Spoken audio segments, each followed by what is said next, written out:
Friends, मैं doctor Shweta Joshi. आपका मेरे चैनल डॉक्टर जोशी होम्योपैथी में बहुत बहुत स्वागत है। दोस्तों, आज के वीडियो में हम बात करेंगे एनीमिया के बारे में।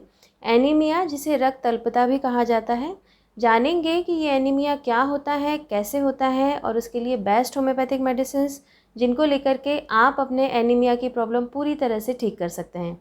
तो आज का ये वीडियो आपके लिए बहुत हेल्पफुल रहेगा, इसे लास्ट तक ज़रूर देखिएगा। और अगर आपने मेरे चैनल को सब्सक्राइब नहीं किया है तो प्लीज़ इसे सब्सक्राइब करिएगा। तो चलिए शुरू करते हैं। दोस्तों, एनीमिया को समझने के लिए हमें सबसे पहले समझना पड़ेगा कि हीमोग्लोबिन क्या होता है। दोस्तों, हीमोग्लोबिन जो है वो हमारे ब्लड में पाया जाने वाला एक तरह का प्रोटीन होता है।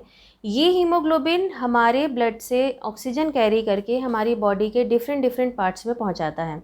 तो ये हीमोग्लोबिन का फंक्शन होता है। जब भी कभी हमारी बॉडी में इस हीमोग्लोबिन की मात्रा नॉर्मल से कम हो जाती है तो उस कंडीशन को हम एनीमिया कहते हैं। अब हम बात करें कि नॉर्मल रेंज क्या होती है हीमोग्लोबिन की, तो दोस्तों मेल में जो है वो 13 से लेके 17 ग्राम पर डेसीलीटर इसकी नॉर्मल रेंज होती है और फीमेल्स में 12 से लेके 15 ग्राम पर डेसीलीटर इसकी नॉर्मल रेंज होती है। फीमेल्स में जो है वो एनीमिया कॉमनली ज़्यादा देखने के लिए मिलता है, क्योंकि फीमेल्स में जो उनके पीरियड्स का साइकिल है, जो मंथली साइकिल चलता है, उसमें भी काफ़ी ब्लड लॉस होता है। इसके अलावा जो फीमेल्स हैं वो ज़्यादातर अपने न्यूट्रिशन का, अपनी डाइट का प्रॉपर ध्यान नहीं रखती हैं, इसीलिए फीमेल्स में एनीमिया की प्रॉब्लम ज़्यादातर देखने के लिए मिलती है। अब हम बात करते हैं कि सिम्टम्स क्या क्या होते हैं एनीमिया के। तो दोस्तों, सिम्टम्स जो है वो इतने नॉर्मल सिम्टम्स होते हैं कि कई बार हम ध्यान भी नहीं देते कि हमारी बॉडी में एनीमिया की प्रॉब्लम डेवलप हो सकती है, और उन्हीं सिम्टम्स के साथ हम काफ़ी टाइम अपना निकाल देते हैं। जब वो प्रॉब्लम बहुत ज़्यादा सीवियर हो जाती है तब हम उसको समझने की कोशिश करते हैं कि ये प्रॉब्लम क्यों हो रही है। देन डिटेक्ट होता है कि हमारी बॉडी में एनीमिया की प्रॉब्लम है। तो इसके जो सिम्टम है उनमें ये रहेगा कि आपको वीकनेस बहुत ज़्यादा रहेगी बॉडी में, आपकी जो स्किन है वो बहुत ज़्यादा पेल हो जाएगी, हमेशा आपको लेथार्जीनेस लगती रहेगी, मतलब आपको कोई भी काम करने में आप फिज़िकली उतना एक्टिव नहीं रहेंगे। इसके अलावा जो आपकी हार्ट बीट है वो हमेशा फास्ट रहेगी, आपके जो हाथ और पैर हैं वो हमेशा आपको ठंडे फील होंगे। बच्चों में अगर एनीमिया की प्रॉब्लम देखने के लिए मिलती है तो उनकी जो ग्रोथ है उसमें डिस्टर्बेंस मिलेगा, उनकी प्रॉपर ग्रोथ नहीं हो पाएगी। इसके अलावा हेडेक मिलता है जो एनीमिया के पेशेंट होते हैं उनमें। इसके अलावा आपके जो नेल्स हैं वो बहुत ज़्यादा डिस्ट्रॉय हो जाते हैं, बहुत ज़्यादा ब्रिटल नेल्स होते हैं, काफ़ी सॉफ्ट हो जाते हैं नेल्स, और स्पून शेप के जो नेल्स हैं वो भी देखने के लिए मिलते हैं। कारणों की अगर हम बात करें तो एनीमिया का सबसे पहला कारण है ब्लड लॉस। अगर आपकी बॉडी में किसी भी कारण से ब्लड का लॉस हो रहा है तो उसकी वजह से एनीमिया की प्रॉब्लम आपको डेवलप हो सकती है। फीमेल्स में जैसे कि पीरियड्स के टाइम पे ब्लड लॉस होता है। इसके अलावा अगर आपका कोई एक्सीडेंट हुआ है या कोई सर्जरी हो रही है तो उसमें भी आपकी बॉडी से काफ़ी सारा ब्लड लॉस हो जाता है। नेक्स्ट जो रीज़न आता है वो ये कि अगर आपको हीमोरॉइड्स की प्रॉब्लम है या पाइल्स की प्रॉब्लम है तो उसकी वजह से भी आपकी बॉडी से ब्लड लॉस होता है। नेक्स्ट रीज़न है कि अगर आपको इंटेस्टाइनल अल्सर हुए हैं तो उसमें भी आपका ब्लड लॉस होता है। तो इस तरह से किसी भी कारण से अगर आपकी बॉडी से ब्लड लॉस हो रहा है तो उसकी वजह से आपको एनीमिया की प्रॉब्लम डेवलप हो सकती है।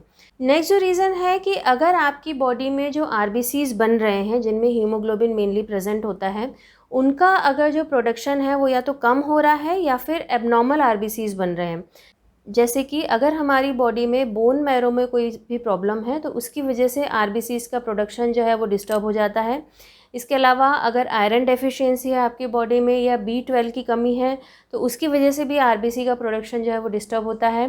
नेक्स्ट जो रीज़न है कि अगर आपकी बॉडी में सिकल सेल एनीमिया हुआ है, यानी सिकल सेल एनीमिया का मतलब है कि जो हमारे ब्लड में आरबीसीज प्रेजेंट होती हैं, यानी रेड ब्लड सेल्स होती हैं, वो जो है वो हंसिए के आकार की हो जाती हैं।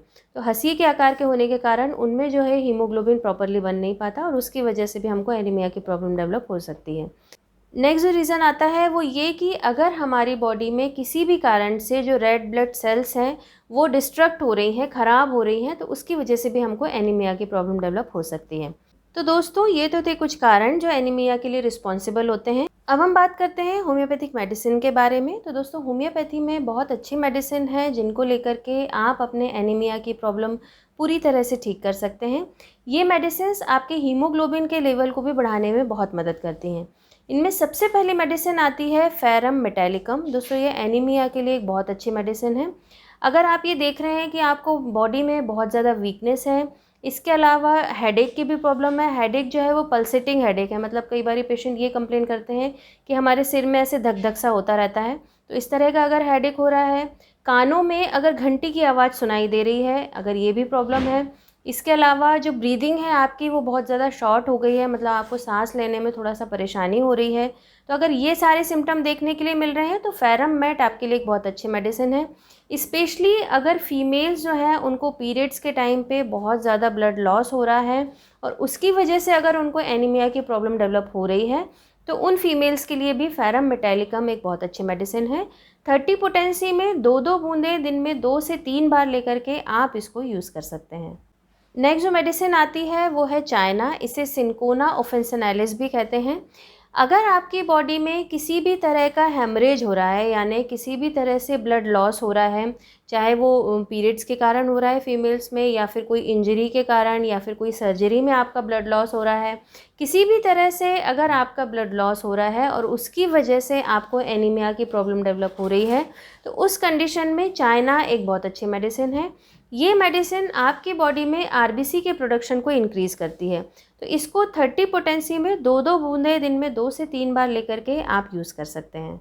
नेक्स्ट जो मेडिसिन आती है वो है नेट्रम्यूर। अगर आप देख रहे हैं कि जो एनीमिया की प्रॉब्लम है वो अगर स्कूल गोइंग गर्ल्स में देखने के लिए मिल रही है, साथ ही साथ उन्हें हेडेक की भी प्रॉब्लम देखने को मिल रही है, उनका जो वेट लॉस है वो सडनली अगर हो रहा है, तो और अगर उनमें बहुत ज़्यादा नमक खाने की डिज़ायर हो रही है, तो अगर ये सारे सिम्टम आपको देखने के लिए मिल रहे हैं तो नेट्रम्यूर आपके लिए एक बहुत अच्छी मेडिसिन है।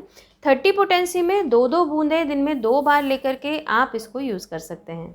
नेक्स्ट जो मेडिसिन आती है वो है फेरम फॉस। दोस्तों ये भी एनीमिया के लिए एक बहुत अच्छी मेडिसिन है। ये मेडिसिन आप किसी भी एज ग्रुप का अगर पर्सन है, कोई भी एज ग्रुप का अगर पेशेंट है और उसे एनीमिया की प्रॉब्लम देखने के लिए मिल रही है, चाहे वो बच्चा है, चाहे वो यंग है कोई, या फिर कोई ओल्ड एज पर्सन है, आप सभी में ये फेरम फॉस मेडिसिन यूज़ कर सकते हैं। इवन अगर प्रेगनेंसी के टाइम पे आपको हीमोग्लोबिन की कमी हो रही है तो उस समय भी आप ये मेडिसिन को यूज़ कर सकते हैं। इसमें जो है वो एनीमिया के जो सिम्टम होते हैं वो सारे सिम्टम देखने के लिए मिलेंगे। इसके अलावा अगर आप ये नोटिस कर रहे हैं कि आपको रात में बहुत ज़्यादा स्वेटिंग हो रही है, तो आपके लिए ये एक बहुत अच्छी मेडिसिन है। इसको भी आप 30 पोटेंसी में 2-2 बूंदें दिन में 2 बार लेकर के यूज़ कर सकते हैं। ये आपकी हीमोग्लोबिन के लेवल को बढ़ाने में काफ़ी हेल्प करती है। तो दोस्तों ये तो थे कुछ मेडिसिन जिनको आपको अपने सिम्टम के हिसाब से लेना है। इसके अलावा एक जो मेडिसिन है वो आपको किसी भी तरह का एनीमिया अगर है, किसी भी तरह से आपके अगर बॉडी में हीमोग्लोबिन की कमी है तो उस समय यूज़ करना ही है। उस मेडिसिन का नाम है bio combination number 1 BC number 1। ये जो कॉम्बिनेशन है ये एनीमिया के लिए बनाया गया है। इसकी आप 4-4 टैबलेट दिन में 3 बार लेकर के यूज़ कर सकते हैं।